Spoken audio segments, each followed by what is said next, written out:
Yes. Welcome once again. Yes, these are plants which are growing with success. To LD and success. I keep saying, in whatever you do, don't let anyone, any circumstance, any situation take away your joy. Today we're looking at church and football. Should church engage in football? A lot of people say church should concentrate on preaching the word. But how and the modalities for such preaching, they left it open.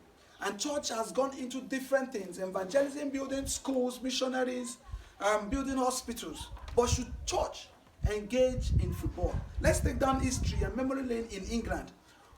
It will shock you to know that there are prominent teams in England that started as a church football club. Manchester City. Manchester City. The one you know, yes, one of the most successful teams in England. Started at St. Mark's. Its initial name was St. Mark's. It started in 1886 at St. Mark's. And it moved forward to be Adderwick Association Football Club. Before 1894, it picked up the name Manchester City. So you have Manchester City, you remember St. Mark's. Another football team is Everton. Everton started as St. Domingos FC. St. Domingos FC. St. Domingos FC in 1878. St. Domingos is a Methodist church. It's a Methodist church in England. And it will shock you to note that then the Methodist church engaged in sport activities. You have cricket, you have rugby. And the first match of St. Domingos was played against Everton Church Club before he adopted the name Everton in 1879. Another team is Fulham. Fulham was in 1879 also Fulham St. Andrew's Church.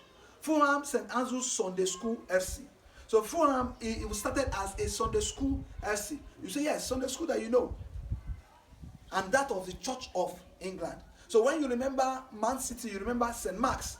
When you remember Everton, you remember St. Domingos, which is Methodist. You remember Fulham. You remember St. Andrews. Now another thing is Southampton. Southampton started in 1885 as St. Mary's. St. Mary's. St. Mary's. Now you see children running up and down and you call them Sunday school. You can gather the people together, harness them, harness their resources. That is what you call football evangelism. I know a particular church that they started some team trying to raise up players to join the Nigerian Football League. I want to even give kudos to MFM FC that started in 2007 as Olukoya Boys.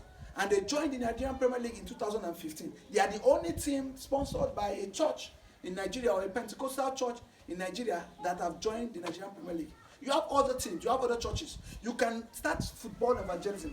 Youths are around doing nothing. Then in England, there was this sway. Should they play match on Sunday morning? But what they do is that Sunday morning they use it to worship. And in the evening, they play the matches. There were people who said they shouldn't even play match on Sunday since it's a Sabbath day. But they had to harmonize this. Some teams like Everton got its real name when you have outsiders joining. So they were doing evangelism. People joined the team, the Sunday school team, to play. And as they expanded, you have the Everton. You have the likes of Fulham. You have Man City. You currently have in Nigeria, MFM. Other churches can do youth evangelism through football. Youth like sports. You can sponsor people to the current Nigerian festival club as a church.